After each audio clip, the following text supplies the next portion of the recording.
What is going on, AFL? This is Josh and Stokes, and we have decided to throw together a little mid-season AFL Restart League podcast for you. It has been a while since we've been on the airwaves. Stokes, think we can remember how to do this? I certainly hope so. If you're watching this right now, or whenever you're watching it, since it's a podcast, you can watch it at your own leisure. You can see the audio levels are up. They're not going to be up for the entire show. I'm just trying to make sure everything is good. If it's not good, then we're going to learn as we go here. That's why it's a podcast. That's why we aren't doing it live. But we wanted to get on the air here. This is something we like to do for AFL from time to time. Obviously, we haven't done it as much this year. We mainly do it leading up to the team selection and then some of season one, then it tends to fizzle out. But we're going to try to bring it back at least for a little mid-season show here and then see if we can do some mid-season shows and post-season shows as we go on. Stokes, we're having some great activity in this Restart League. We've had several 24-hour advances. I don't think we've gone the full 48 yet. Very impressive. I think we made some good calls as far as getting some new owners in. Nino, and JD brought in some of their guys from PS4 that have been significant upgrades over some of the guys that were lagging behind in AFL. We got Kimmy back. Just overall a good quality of ownership. Absolutely, I am very very pleased with the way we've got this activity going. A lot of the people that uh, came in for this restart, I think they're gonna be staples for AFL going forward, and I couldn't be happier with the way the activity is going and just the way and some of the banter on Facebook. I mean, it's really great to be in AFL right now. It's a lot of fun, and the whole goal of a restart league, other than, of course, to extend Madden and try to breathe some new life into it, is you always like when you can find a couple of quality owners along the way. We found Megatron, John Chrisman, as you guys know him on Facebook. We found him and Edub in a restart league, actually in the first restart league when we moved to PS4, and not all of our guys had gotten PS4 yet. And so we can find some really quality owners here, and the way we're advancing here, I'd say a lot of these guys are going to be candidates for spots in AFL Madden 17. So, Stokes, let's just talk about what's been going on here. We are in week number 9, if I'm doing the math correctly. Yep. Most of the games have been played. We'll go ahead and take a look at the scoreboard here. It should be up in the upper part of your screen. The one game that hasn't been registered. Oh, Stokes has updated Daddy Leagues. Look at Stokes. He's just on top of everything. Cheer. So we have all these games that are final are updated. We do know that the Cowboys are going to defeat the Philadelphia Eagles. That game is almost final. And then KJ is going to play Kimmy tomorrow. West and Pick Six are playing tomorrow. And Edub is playing Garnet or Garnett. What do you think, Stokes? Garnett or Garnet? I'd go with Garnet, Garnet. All right, we'll go with like Garnet. the gym. And that's a pretty big game, as we're going to talk about as we go down the line, because he's a guy that started off slow, seems to be getting his feet under him, starting to figure out those Saints, and is very much in the playoff mix in the NFC. But Stokes, let's start with the AFC, because to me, the AFC is a classic conversation about the haves and the have-nots. To me, you have 5 teams that are absolutely. I'm gonna backtrack on that statement there, because I was gonna say we have 5 teams that are destined for the playoffs. I'm going to say we have 4 teams that are destined for the playoffs. You have my Buffalo Bills, you have your Oakland Raiders, Cody's Kansas City Chiefs, and Joker's Pittsburgh Steelers. Now, the name that we didn't mention there is Edub, and coming into this season, Edub was a guy that many people would have picked to be a Super Bowl contender, and he still very well might be, but he's lost 3 out of 4 games. He still is leading the AFC South, as that is coming into your screen here. But as you can see, that is a very muddied waters in the AFC South. Edub sitting there at 4-3. You have Luca sitting there at 5-4. Does have a loss head-to-head against Edub. RVD's Texans are 4-4, but he has beaten Edub and lost to Luca. And then SJR is at the bottom of the division, 3-5, seems to be trying to figure out his way with the Jacksonville Jaguars. So let's start with the AFC South. Stokes, are you surprised to see the struggles that Edub's having in Tennessee?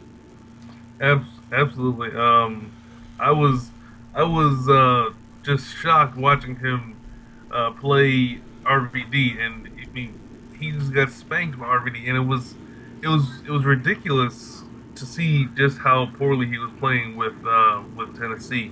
I mean, I didn't think that there would be much of a misstep when he took over Tennessee from the Giants, because he started Brian Nassib, and although Nassib wasn't great for him, he still played okay. And I thought having Mariota, that would be much better than trying to deal with Nassib. And then he had DGB and well, Justin Hunter, I think. And I mean, I just thought that it would just be a seamless transition, and he's looked pretty bad over his last few games. It's been pretty shaky. The good news for Edub is the rest of his division is not taking advantage of that as they're all sitting around that 500 mark. You mentioned the fact that RVD beat him. Edub did beat Luca in a game that's going to come back to be very big, I think, in this division race. They do play, I believe, week 17. That could be a huge game. And then you have SJR struggling at the bottom. Houston's interesting. It seems like RVD still can't decide who he wants his quarterback to be. He picked up RG3 in the free agent draft. They obviously signed Brock Osweiler in real life free agency. I think RVD goes back and forth with those guys mid game. He traded away Lamar Miller because I don't think he's super comfortable with the running game in this game. And he just traded a fourth round pick to Mega for Arian Foster, who's actually playing pretty well for him. But as you can see by his points for and points against, RVD is not lighting up the scoreboard in Houston. It's all about defense. He went defensive line in the rookie draft in the first round. He has J.J. Watt. He has Clowney. He has Will Fork. So it's all about defense in Houston. Luka's a guy that I think is going to continue to get better. I think he has a new team. We all have new teams, but he's the new guy in a new league, and there's an adjustment process there where RVD can go into a game against Edub and know that he has to be on his P's and Q's because Edub is an elite player and you don't want to turn the ball over. Where Luka doesn't know Edub from RVD from SJR, he's just going in and playing Madden. And I think you see here he's on a 2-game winning streak. He's going to start to get his feet under him. And honestly, Stokes, at this point in time, all due respect to RVD, I just haven't seen that consistency level out of him in the Madden 16 on his resume. I would say the new guy, Luka, I'm calling him Luka. I think that's what Nino calls him. If that's not his nickname, I apologize, but maybe we'll just call him that. But I think he has the best shot to unseat Edub in this division. They play week 17. That game is in Indianapolis. I do believe home field advantage is a thing in this game. I would predict Edub to find his game and win this division, but I would say of the three, Luka, RVD, and SJR, I would say the Colts have the best shot of unseating the Titans, despite the fact that the Texans have the win. What do you think?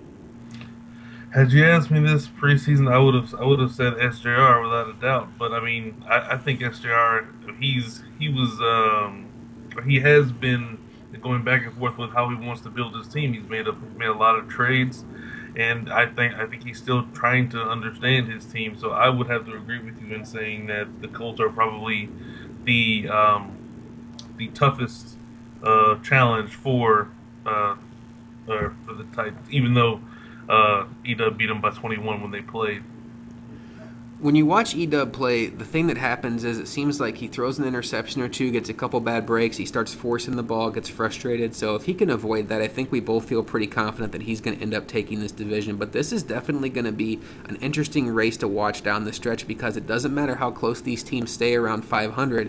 One of these teams is going to the tournament. Now, speaking of the tournament, Stokes, we alluded to the top 4 teams in the AFC as it stands currently. My Buffalo Bills are 7-1. I don't want to count my chickens before they hatch, but I think it would take somewhat of a Madden miracle for me not to win this division at this point. I have 2 wins in hand against Reese. I have a win over Matt Vane. Vane was away for some family reasons. So Reese and Vane are both 3-5. Yes, Sham is sitting there at 4-4. I don't want to count him out. We still have 2 games to go head to head. Yeah, you can count him out. We play next week, actually, so maybe I'll change my tone after that. But I thought the biggest game of the AFC East actually happened last night between Reese and myself because Reese was sitting there at 3-4. I was 6-1. Reese really needed to win that game to pull within striking distance of me. He lost. He had good control of that game, and it just slipped away from him with a couple bad Madden breaks. So my Bills are sitting pretty 3-0 in the division right now. Obviously, not going to look past anybody, but as we're going to get to with the AFC, a lot of my focus now is on just trying to collect as many wins as I can for the playoff positioning because the 4 teams in the AFC that I think are lock 'em in for the playoffs, Bills, Raiders, Chiefs, and Steelers, I don't see a lot of losses coming. Obviously, in the case of the Raiders and Chiefs, they have to play each other. And Stokes, you guys haven't played yet, but between you and Cody, those 2 games are everything for your season. They are incredibly important. I mean, and aside from that, I mean, I still got to play Edub. I still have to play I have to play Cody twice. So I mean, those games are going to be crucial because if I can win those in division games, then I'll have the tiebreaker in case, of course, I lose to Nino or KJ or Edub. So I mean, those are some critical games, and I'm excited. And even more so, we play week 17. So I mean, that could be pretty important. Kelvin Wilson game of the week. It'll definitely be the Kelvin Wilson game of the week. The thing about Cody, which is so impressive about his 7-1 record to me, is the fact that he has victories over Nino and victories over KJ. So he's gotten those two games out of the way, two games that you still have to go through. He did lose to Joker. That is also a common game. And as we saw last night in the Kelvin Wilson game of the week, the Oakland Raiders put it on the Pittsburgh Steelers, so you got that win over Joker. I was going to ask you about this, Stokes. So you got to play Joker last night. He was a little undermanned. He was missing his tight end, missing his running back. Plus, you guys had a little bit of a lag issue. The lag issue, no advantage either way. You both played in it. But him missing two of his better players, I almost wonder if you would have preferred to see him at full strength to get a better feel for what it might be like in the playoffs against him, or were you just happy to have any advantage you could have? Uh, I mean, in a way, I like any advantage I can get, but I also like to play someone when they have nothing that's hindering them in any way, and obviously not having a 96 speed running back on the field is going to be a hindrance. So, I mean, he'll be back for the playoffs. I mean, if he and I play, then hopefully it'll be a closer game. Even though although the score shows a 22-point victory, I mean, it didn't feel um, that vast. The thing about this AFC, we talk about the Big Four, but if you look at the point differential of these teams, you have the most points in the AFC, and just eyeballing it, you've given up the least amount of points. So to me, that tells me you have it going on both sides of the ball, and that's not the same case for a guy like Cody, who only has 201 points far versus your 330. Now Joker's a guy that puts up a lot of points, but Joker's also given up 219 points versus Cody's 145. So I think if you want to talk about balance and being able to win games in multiple ways, so far of the four teams that are considered the big dogs in the AFC right now, I would say your team has the best shot at winning a game in multiple varieties. And I do want to throw Edub in there. I know he's been struggling, but his track record is what it is. There's no way to count him out, and he's certainly capable of getting into the playoffs and winning a lot of playoff games and going on a championship run. So we talked about the AFC West. That's certainly going to come down to the head-to-heads and also the common games we talked about. AFC North, not a whole lot to talk about here, Stokes. It looks like the Joker show. He's dominating. He's blowing guys out. He blew out pick six. Then there was a chew clock issue. The one guy that's standing out to me right now in the AFC North, even though the other three teams are under 500, is Swag and what he's doing with the Cleveland Browns. Now, we call Swag, or Trav, whatever you want to call him. We call him Swag because that was his original name in AFL back in Madden 11. You might know him as Trav, what's his name? King Arthur now on PS4, but he's always going to be Swag in AFL to you newer guys. Started off really slow with the Browns, made a big trade to bring in Todd Gurley and Bruce Irvin, and he got the rookie wide receiver, I can't think of his name right now, but really rebuilt this roster. And so far he's won 3 out of 4 games, up to a 4-5 record. Not really in position to win the AFC North, but Stokes, he's put himself in position to get that 6th playoff spot, that wild card spot. What do you think about what Swag brings to the table in the AFC? I think what he can do, he plays, or at least in the games that I've played, he makes you work on offense. So he has he's a good user defender. So that always is something that can be a make or break thing in a coin flip game. So you have to be on your point when you're playing against him, because if you make a couple mistakes here and there, you're going to lose, because he's that good user, and his offense is very Jekyll and Hyde. One day he likes to pass the ball a lot. In the next game, he'll try to run the ball a lot. He's unpredictable, and I think that is his biggest bugaboo as far as his Madden game. The thing about Swag is he really hasn't changed much since the whole time I've known him. He's been a guy that he plays good defense. He has a tremendous feel for football strategy, and that carries over from game to game. It's not about, oh, well, this blitz works this year, this blitz works next year. Swag has always used football concepts over Madden trickery, and I think that helps him play good defense. Like you said, he has a very sound user, but he's never been a guy that can consistently sling the ball in the passing game whenever he has to throw the ball a bunch. He can get points in bunches, but he can also get turnovers in bunches.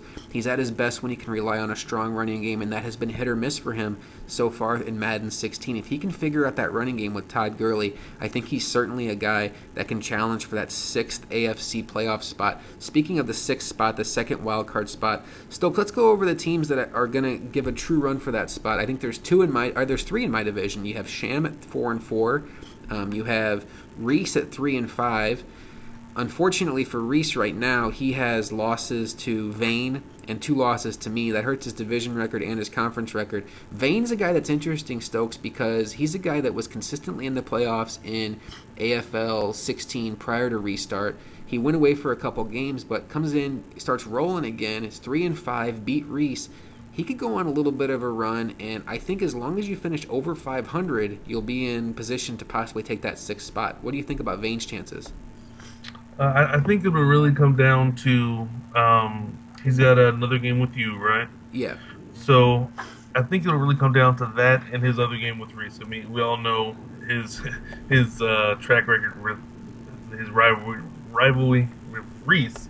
So I mean, it'll come down to those two games, I think, because I think between Luca and Edub, I think they're both going to end up around 9 or 10 wins. I mean, I would expect Edub to get more than that, but I'm just going to ballpark it with the 9 or 10 wins. So you have to expect that Vane is going to need at least those 10 wins to get that sixth spot because the loser of the AFC West is going to have the fifth spot.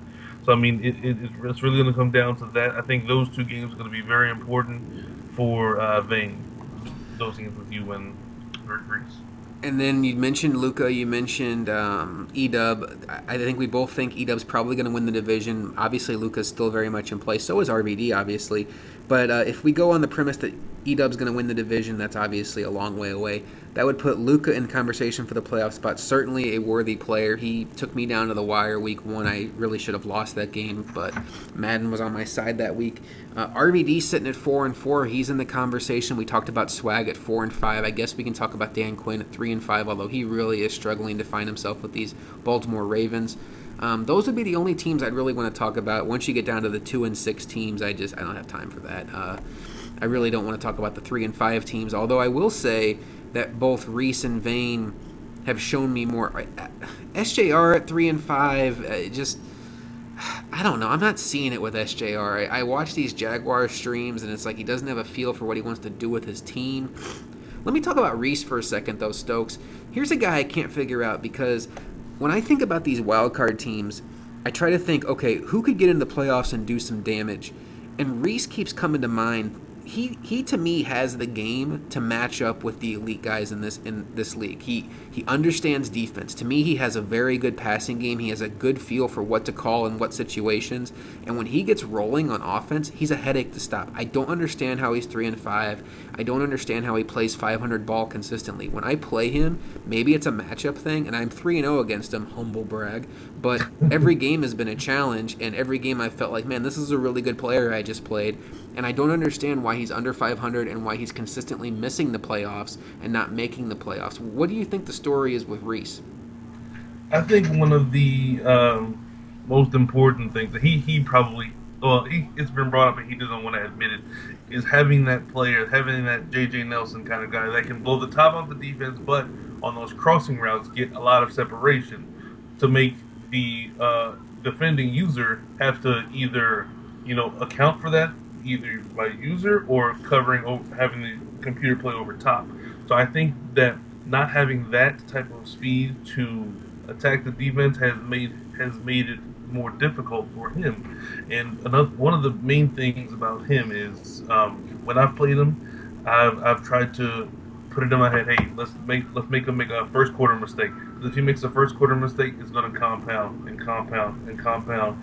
But I think when he's ahead, he plays a lot better but when he's coming from behind, that he presses a bit, and then he ends up making another mistake, and then you can just jump on him. And his run defense is maybe it's just versus me, but I can run on anyone. I was gonna Anyway, say, do you think anybody has any good run defense? I guess if I mean, anyways, I just think that those are the that's the main thing that I've seen from his play. Yeah, I could see that. He seems like he might be a little bit of an emotional player. Emotional is a weird word. People take that the wrong way. I don't mean it in a way like moist or anything like that. I just mean like you get into the game, you start having a couple things go wrong, and you stop playing with your head and start playing with your heart. He's a guy that likes to talk trash. I know he has rivalries with Pick and Vane, and it really bothers him when he loses those games. Vane is a guy to me that could also do damage if he makes it into the tournament. He has a playoff win over me. He has a playoff win over E-Dub's Giants.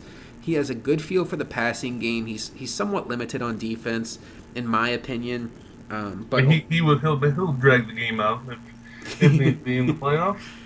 he will flat out drag the game out. That's for sure. That's right. And every once in a while he'll just get really aggressive and end your season, right, Stokes? Right, Josh? Hey. We don't want to talk about that, but we both had that situation happen to us. So I think if Reese and Vane made the tournament, they have some ground to make up. They could do some damage. What about Sham at 4-4, Stokes? You just played him recently. When I watch his streams, I think he has a good feel for the passing game. I do think he's missing that number one beast receiver right now. That role is Eric Decker, but I'm talking about a pure bailout, double coverage, throw it up there, hold triangle, and hope for the best. I don't think he has that like he's had when he had Perryman. But to me, Sham's a guy that I think is quietly getting better. I think he's getting a better feel for defense. And, I'm not going to rule him out. I think he's very much in play for this wild card spot. What do you think about Sham's game? Unfortunately, I can never put my faith in someone who controls the defensive tackle. It's just not in me. In our game he was passing the ball all over the place. So I mean, if it comes down to that, he threw for like 400 yards on me, but he threw quite a few picks. But I mean, I just think that that when you're playing on the user, either linebacker or safety, the impact you have on the game can be so great, and I don't understand why Sham has never really taken to that, because I mean, it can make the difference in many a game. It could be a confidence thing. It's one of those things where I remember when I first started playing Madden back in Madden 10, I hated, trying to go for user picks because it's an embarrassing feeling whenever, you don't know what you're doing and you're like, oh, the other guy just saw me click on and get out of the way. You have to get over that. You have to be willing to take your lumps and make your mistakes to get good at it. To me, he's good at the defensive line, but the upside of being good at defensive line does not outweigh what you can do if you control a back seven defender and you can just, freelance and take away passing lanes, take away first reads. To me, that's where the elite players play. I agree with you, but I do think in this landscape of the AFC at 4-4, Sham has enough game, especially with those defensive linemen he has in the Jets, to make a run at this wild card spot. So Stokes, the $1,000,000 question before we move on to the NFC. Who makes it out of the AFC or as far as making it into the playoffs? We're both going to agree that you make it, Cody makes it. Obviously, the division winner will be decided down the road. Joker makes it, and I think the Raiders are winning the division. Okay, the Raiders are winning the division. I would actually agree with that, but I think it's going to be interesting to see how those games go. And then the Bills are probably going to make it. I don't want to sound too cocky, but I like where I'm sitting right now. So we have 5 spots spoken for if you talk about the AFC South also getting a team in that wins the division. Who do you think wins the AFC South, Part A, and wins the second wildcard spot? I'm going to say that I think the Titans will win the division, because I think it's going to come down to that Week 17 game, and I think there's still going to be some emotions from their last matchup, which was wonderful as far as entertainment. Oh. But I think that he's gonna. I actually think that the game's going to be only meaningful in the fact that the winner wins the division. I think the loser's going to make the playoffs regardless, and I think the winner's going to obviously win the division. All right. Well, with that said, let's talk about Luka's schedule here. He just got done playing Mega. He won 44-14. He's 5-4. He goes into his bye week. That's a good place to be sitting. Coming out of the bye week, he goes against JD's Falcons, Trump's Bucks, Joker, Steelers. Then he has SJR, RVD, Reese, and Edub. I mean, there's some tough games in there. Obviously, Edub's tough, Joker's tough, JD's really tough. There's no gimmies in there, but yeah, I was looking at it first and I was like, oh my god, Edub. He has JD, Joker, but yeah, I think all these guys play the same teams, so a lot of it's going to be decided on the field, which is obviously good. Maybe that Colts and Dolphins matchup is bigger than we think. Or obviously RVD is still very much alive at 4-4, and he can find his way back into it. RVD, for what it's worth, has victories over Luka and Edub at this point. So he's got the defense. So if a lot of these man games can be won on the defensive end, and as you alluded to earlier, I mean, he once he decides on a quarterback, it'll be great because RG3 has 116 passes thrown, Brock has 104 passes thrown. So once he can decide on which direction he wants his team to go, I mean I think that could be pretty important. RVD's last 4 games of the season are against. He goes against Vane, he goes against Luca, he goes against Edub, and then he plays SJR. So everything for him is going to be decided in those last 4 games. He does play me right or prior to that, and he plays Garnet before that. So very tough schedule for all these guys, but it's all going to be decided on the field, which is obviously where you want it. So Stokes, I'm going to co-sign with you on Edub winning the AFC South. I am going to say, I don't want to just be boring and say the same thing you do. I do like Luca's chances of winning that second wild card. I'm going to say Vane pulls it out. To me, he's a guy that he was away for a couple weeks. He has Reese's number for whatever reason. He has Reese's number. He always plays me tough, so it's not like having me on his schedule is a guaranteed loss. I think Vane's a guy that can go on a run here. I'd love to see it be Sham. I would love to see that for Sham. I wouldn't mind seeing it for Reese. I'd like to see him maybe get into the playoffs, but I'm gonna predict Vane. It's not gonna be a popular pick, right? He has a lot of ground to make up. Jesus, he's 2-5 in the conference. Do I really want to? That's gonna be tough. That's not good. I mean, he's got Cheese next week, and you.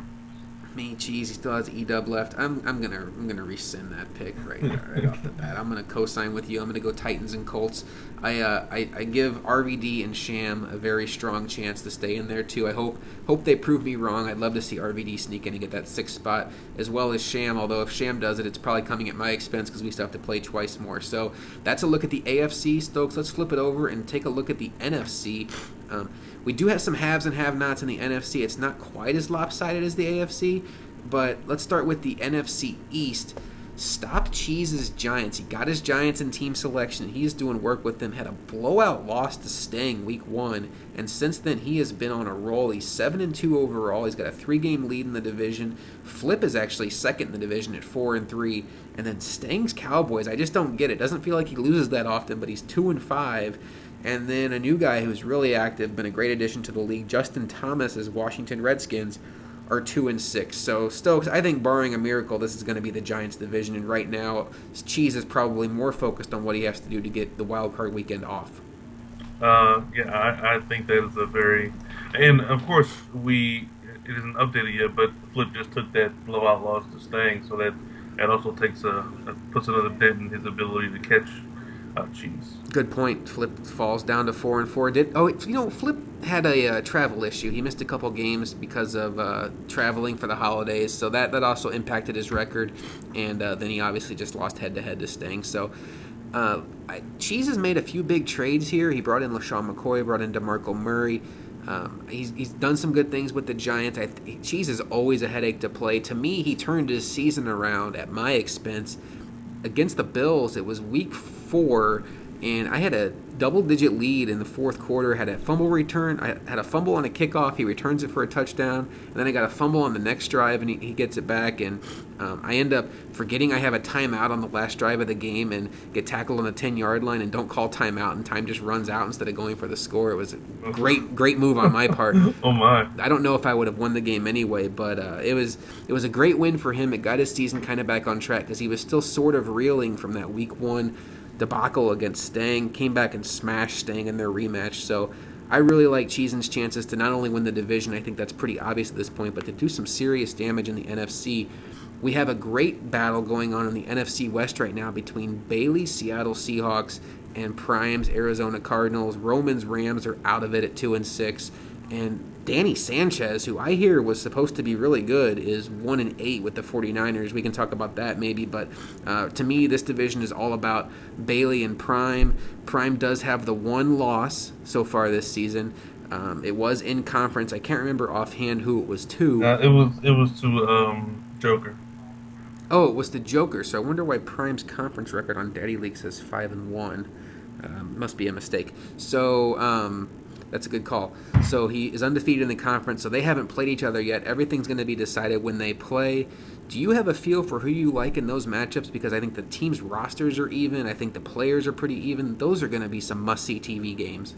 Well, the first time they play is week 10, and I think those are going to be some really good games because the way Prime is using the Cardinals. I mean, he's using them very much like Bruce Arians. You just throw it deep, use your wide receivers, and it's going to be interesting how Bailey goes against that. I mean, Bailey, I think he's throwing primarily to Jimmy Graham, so it's going to be how can Prime stop Jimmy Graham and how can Bailey stop who was it? John Brown? Yeah, John Brown. Those are going to be some really good matchups, and they play next week. So and probably could be co-games of the week between my game with Nino and then his game with Bailey. Well, with all due respect to them, anytime jokes, Stokes, I'm gonna start calling you jokes. Stokes and Nino play. It's gonna be hard for any game to upstage that, but that is gonna be fantastic to watch. Both of these teams appear to be headed for the postseason, but with their records, whoever wins this division is certainly going to be in play for a bye. And Stokes, you talked about it with this league, with as many good owners as we have. I think a bye is more important than ever. Do you want to talk about why you think that is? Yeah, sure. You want to limit as many coin flip games as you can because one bad play, one bad bounce, one fumble when you probably shouldn't have fumbled, one tip that ends up a pick, and you can lose your game, you lose your season, and to be able to not have as many of those types of games on your schedule you want to have, and not there's going to be no easy games in the playoffs, but you just don't want to run the risk of having to use that hour of your time to risk it. Yeah, and I also think home field advantage is a thing. It feels like it is anyway when you play. Like it seems like the home team does tend to get a little more breaks as far as holding penalties go, as far as fumbles go. Maybe that's just me, but there is a lot of randomness in Madden 16. I'm not saying that it's all determined by luck. Obviously, the good players consistently are the good players.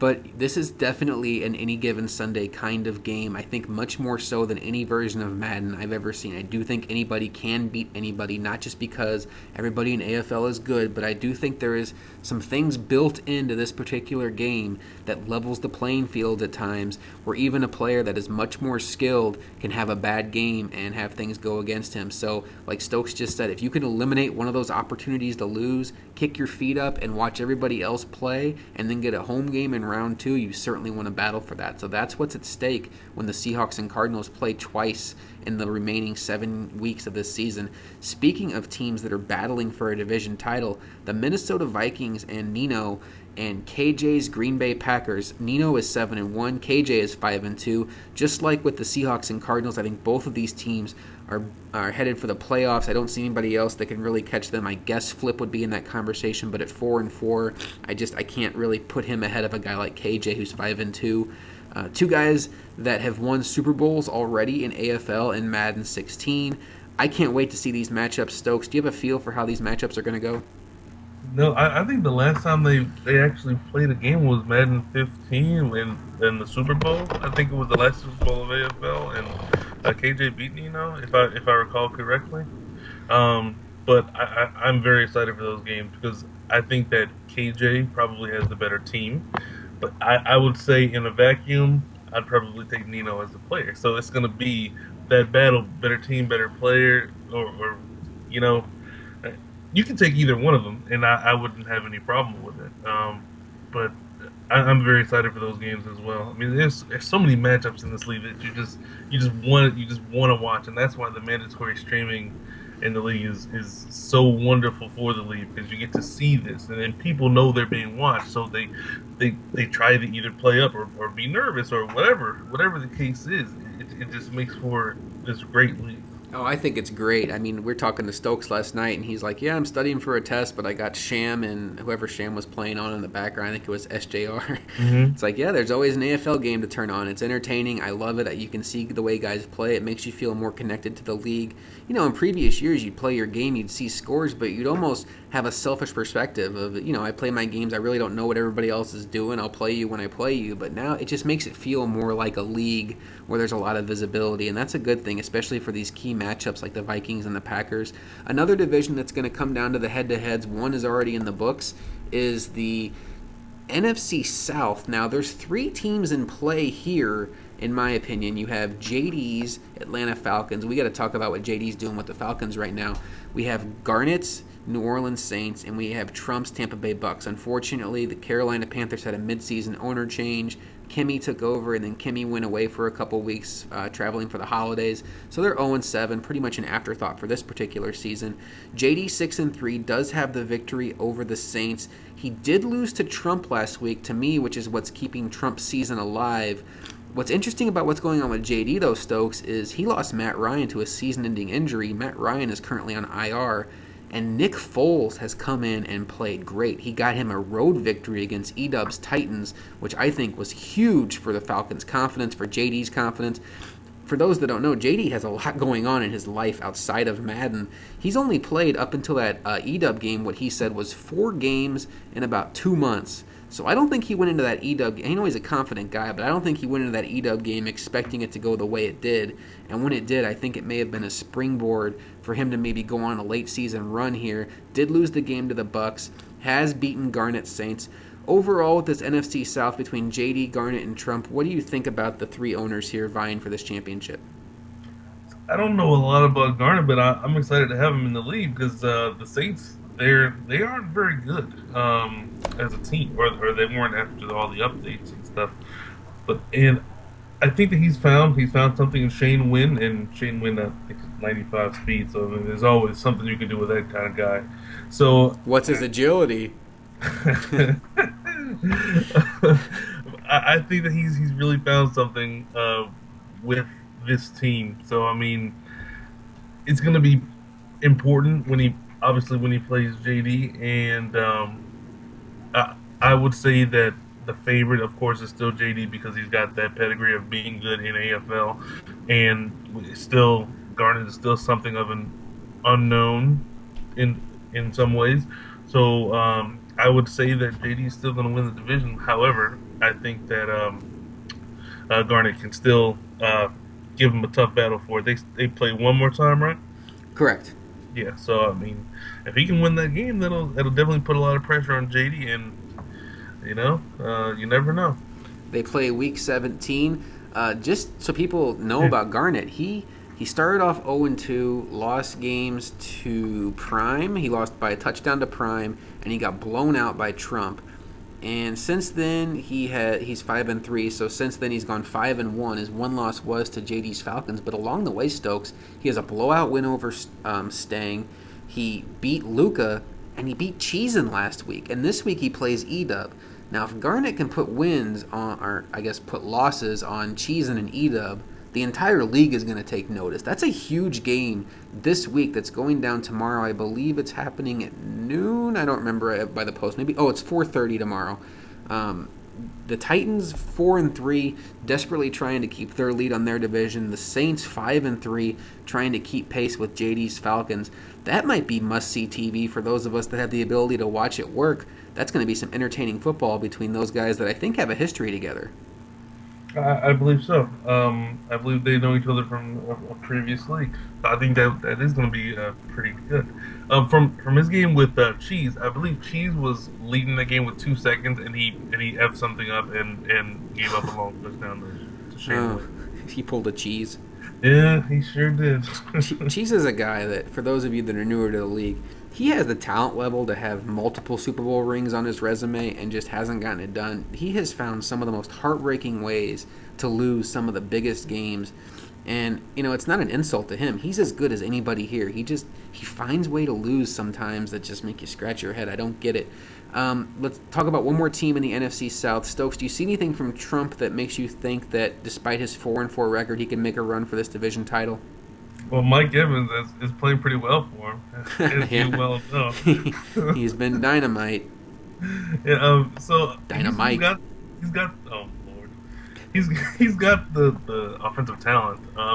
He's got Stephen Hill, ASJ, Mike Evans, VJack. I mean, he's got some good players, and as we know, he likes to pass the ball. And with Jameis, so I mean, I would say that he's probably going to end up about 8-8, but I don't see him making any sort of play for the division. But I think he's going to be one of those guys that you can't really look past the game, but he's going to be inconsistent enough to be 8-8. Well, he's got one thing on his side, Stokes. He has a very favorable schedule down the stretch. Outside of a game against Luca, he does have his division matchups. He plays JD and he plays Garnett, but those are matchups you want because those are the guys you're trying to catch. Outside of his division and outside of Luca, he plays Flip, he plays Roman, he plays West, and he plays Kimmy. Oh well, I mean, So his record or his track record with Roman that should make that a nice game. But the Bears and the Panthers to end your season, that's probably not bad. yeah, he's definitely alive here. So it's something definitely to keep an eye on because, as we mentioned before, with Bailey and Prime and then Nino and KJ, the only route to the playoffs for teams that I didn't just mention is to win your division. And for him to get into the playoffs, he's going to have to win his division. And right now, that means catching JD, who he does have a victory over. So we'll see what happens. He also has a victory over Garnett. So from Well, Trump, maybe counting my chickens before they hatch. yeah, Trump's a guy that he's got everything lined up right now to make a run. He just needs to be more consistent. Losing games to the Redskins and Justin Thomas, who has been struggling, just you can't have that. And that's no disrespect to Justin Thomas, but when it's a 2-6 team, a guy's trying to find his way, you got to win that game if you're trying to get a playoff spot. So we've talked about all four divisions here. We both agree Cheesen's going to win the East. We both agree we don't. That's it. That's it for what Yeah. we agree on. What do you think about the NFC West prediction time, Stokes? Oh man, that I have no idea. I would say Bailey. I think that Bailey.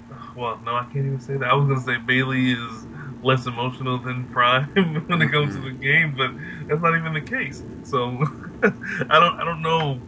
Oh my gosh, I that's one of the most important games or most important division matchups I see this season.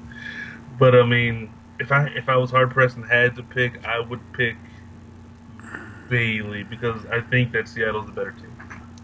See, I'm going to go Prime. I don't really have a good argument for it, other than the fact that when I watch the two teams play, I think Prime has dynamic offense. I think he understands this passing game beyond the. I don't want to call them gimmicks, but it's not gimmicks. It's not beyond the things that are OP in this game, the things that everybody knows, the flood routes. I don't need to name them. I think Prime is just a good passer. He always has been. He understands how to get guys open, how to expose zone, how to expose man coverage, and he has guys that can just flat out beat you deep. Not to say Bailey doesn't have that. I think Bailey's a little more reliant on the things that everybody's pretty familiar with, the circle routes, the things like that, the flood concepts. Bailey probably plays better defense than Prime. I think that's probably not even debatable. But I don't know. It's going to be fascinating. They're both going to the playoffs, so it's not like it's a huge deal, but it is a huge deal because the bye is on the line. NFC North, Stokes, I'm going to go with Nino. I think you hit the nail on the head. I'd say Nino is just a little better player than KJ. I think Nino's as good as it gets in this league. 1A and 1B with you. To me, he's a guy that just completely understands Madden. He's not only exceptionally skilled as far as having good stick work and having good idea of like football strategy and what plays to call in what situations, but he's a guy that knows the game in and out too. So just a real tough guy to beat when you talk about 60 minutes of football. At some point or another, he's going to do something that exposes your weakness, and KJ doesn't have a lot of weaknesses, but I think Nino's going to get the best of him. Yeah, I mean that's. Uh, that matchup, the NFC West matchup, the AFC South matchup. I'm just so happy. I'm so pleased. Um, I'm so pleased with the way the teams sorted themselves out. Well, we can talk about Is that that a as good we. enough segue? That's a very good segue. I'm not going to let you off the hook here. You got to pick a winner in the NFC South. I'm going to go with my guy JD. I think he's got the new dad vibe going on. Congratulations, by the way.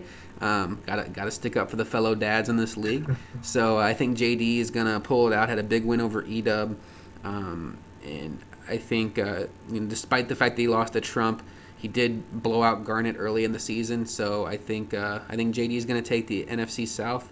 And so I think the playoff teams in the NFC are going to be JD, Cheesin, Nino, KJ, Prime, and Bailey. What do you think about the NFC South? Call me a backtracker, but I'm actually going to say Trump is going to win the South.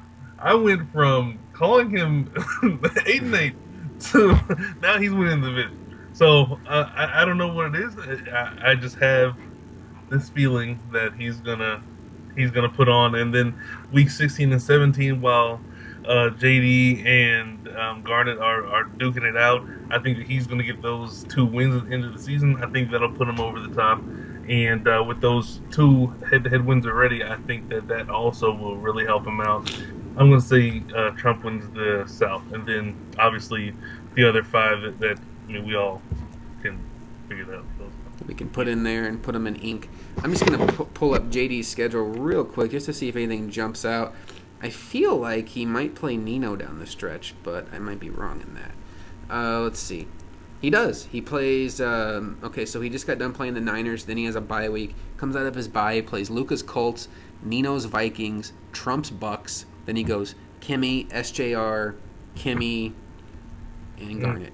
Kimmy twice in the last 4 weeks of the season. I don't think Kimmy's bad actually. I don't think what's happening with the Panthers can really be blamed on him 100%.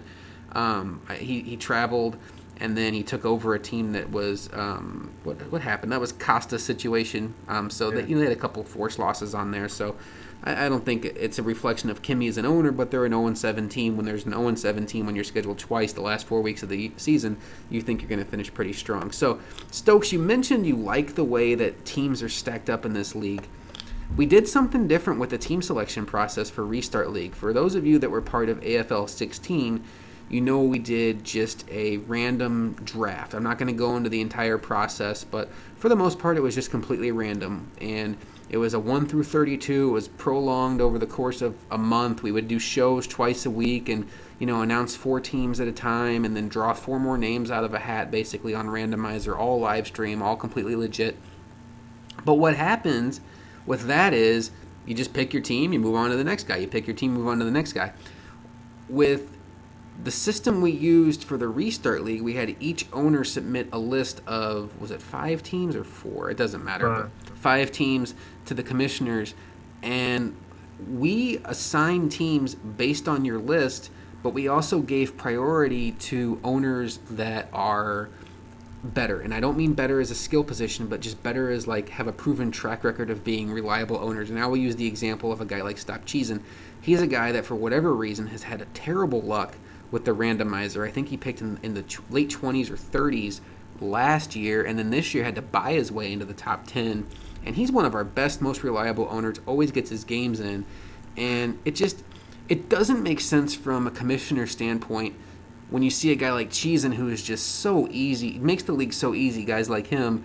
And then you have, and we don't have a lot of bad owners, especially in the Restart League, but then you have other guys that just luck out and get a better team. So there's 2 schools of thought. There's the drama of the draft, which everybody loves. The Stokes, I know you love. And then there's the balance created by the team selection process we used, where commissioners can, divide up teams. I think more owners get teams they like because we made it to where almost everybody got a team on their list. And in the process, we can kind of balance the budget, if you will, and put some of that, spread out the heavyweights and not have any of these weak link divisions where, some less than capable owners are making the playoffs every year because they have 3 other division rivals who aren't up to snuff. So, Stokes, looking at the 2 methods we use, what are your overall thoughts?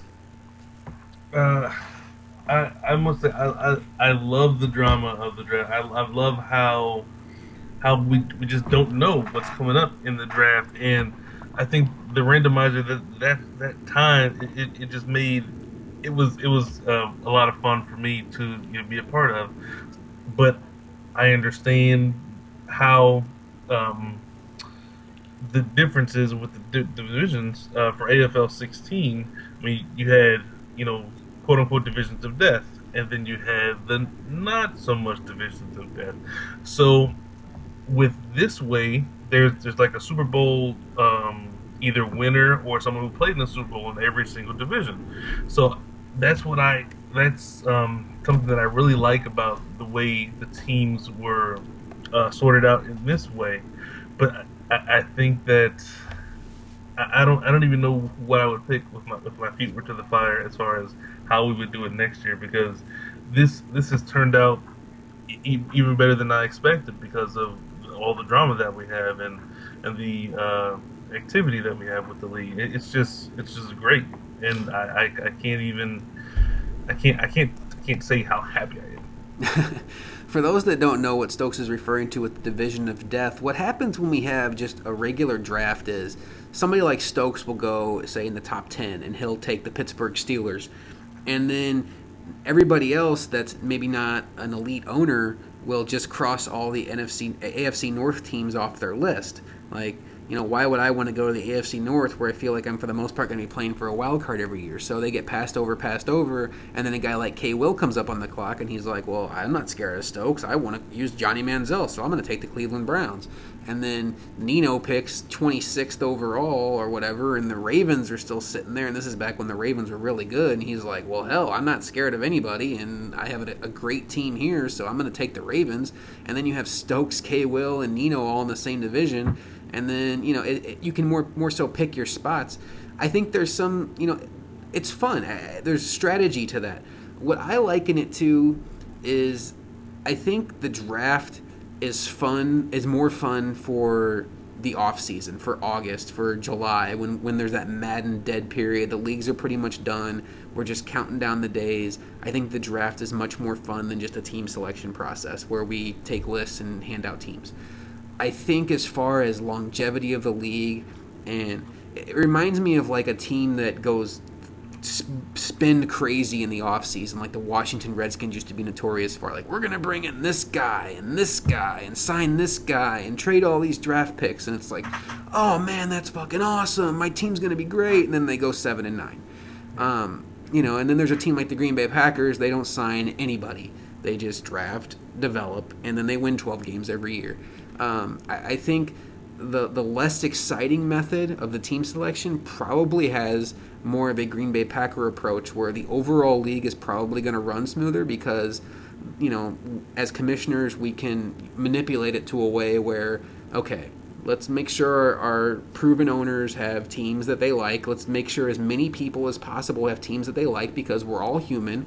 We're not naive to the fact that a lot of these guys are in other leagues outside of AFL.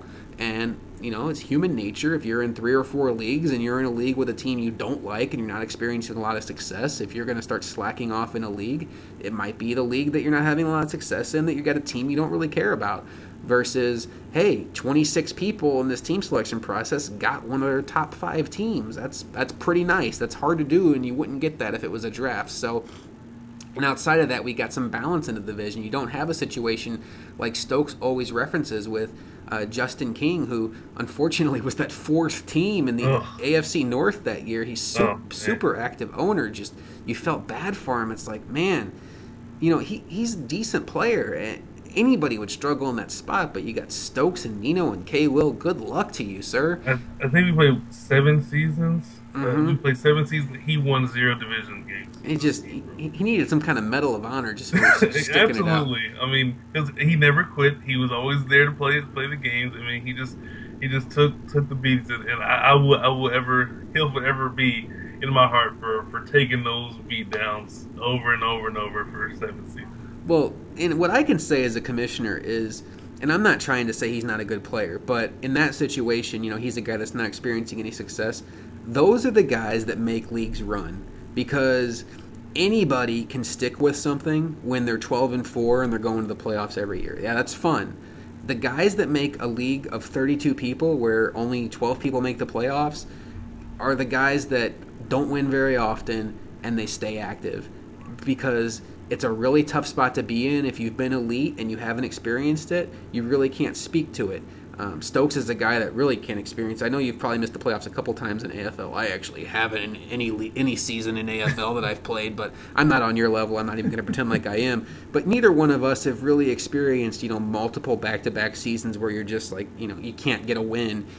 And there's just, as the commissioner, you really appreciate the guys that you need those guys. You need those reliable guys so you don't have revolving doors at 4 or 5 teams where a guy loses 5 games in a row, leaves, then you bring in a random from the forums to take the spot, and that's what makes leagues die. So guys like Justin King are super valuable. Guys like Sham, who don't have a lot of success but stay super active, I don't want him to be offended by that, but it's just, I think AFL right now has a great group of owners. We have a bunch of guys that aren't currently in the Restart League that are going to try to get back in come Madden 17. I look forward to that process.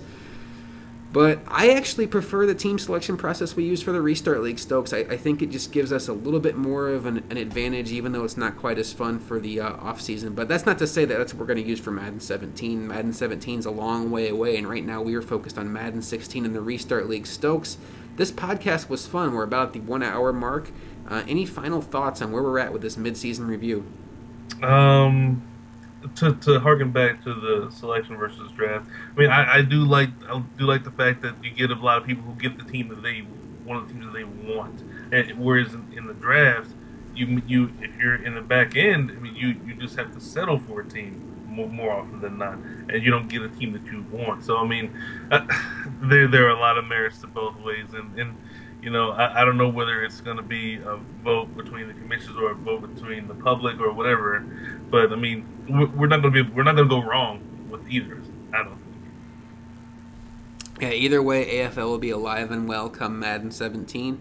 We obviously have some great owners to choose from. We are at the midway point of Season 1 of the Restart League. Our goal is 3 seasons, but Stokes, if we keep doing these 24-hour advances, we might be able to sneak a 4th season in there. I'm just saying, just throwing it out there. It certainly feels like. I mean, the way the activity. We'll see how the activity goes when some seasons are over and people aren't exactly playing for as much. But I mean, the activity has been remarkable, and I thank every last one of you owners out there, if you're listening or when you listen, for all the times you miss with your significant other, or times you miss with whoever it is to play your games and schedule your games. Thank you very much. Yep, very appreciated, guys. All right, so that's the mid-season review. We're going to try to be back for a off-season, or maybe we'll do a playoff show. Whatever makes the most sense. And we have to commentate the Super Bowl, man. We do need to commentate a Super Bowl. Hopefully I'm playing in it, but you're going to commentate while you're playing it. And now I'm going to go deep, guys. No, just kidding. I audible door run. So, all right. Well, Magic was going to join us tonight, but he ended up having some other plans, dinner plans. Shocker. So he has some pretty cool numbers he's put together. Just some eye-popping numbers. Stokes and I have taken a look at the talk about the stats from the team selection for AFL 16 way back last June and July, and what teams were popular, how much money was thrown around. These numbers will blow your mind, I promise you. We're going to try to get Magic on for our next show, which will either be postseason or off-season. So, month or so from now, we'll put a show together, get him on there, maybe get RVD or Bailey or one of these guys on to join us, do a little round table action. But that's it, guys. Thanks for playing. Thanks for being so active. We put this show together because you guys have been so amazing so far this season. So much love goes out to the guys from PS4 that have joined us, that have just been awesome owners so far. Hopefully you guys are keepers and stick with us in Madden 17. Stokes, anything else to add before we sign off? I'll go ahead and speak for our beloved friend GPEC. LeBron is in Cleveland. LeBron's in Cleveland, and there's some drama in Cleveland these days, right? Like, he unfollowed the Cavaliers on Twitter. Oh, I didn't even know that. Yeah. Apparently, his response is whenever it gets close to playoff time, he likes to take away all distractions. So he limits who he follows on social media. So I think it was just a media story about nothing. But LeBron. He's LeBron. He's gonna be out of Cleveland after this season, isn't he? I don't think so. After his letter to the city, I don't think he can ever leave. I mean, never know with that guy. He should go to Golden State. Hey, that'd be great. If he goes to Golden State, we're bringing back ABA, and I'm getting the Warriors. I might have a fighting chance then in NBA. Probably not, but Oh man. I suck at that game. All right, guys. Well, thanks for listening, and we'll see you next time here on AFL Podcast, because it's not the radio anymore. Whatever. AFL Talk.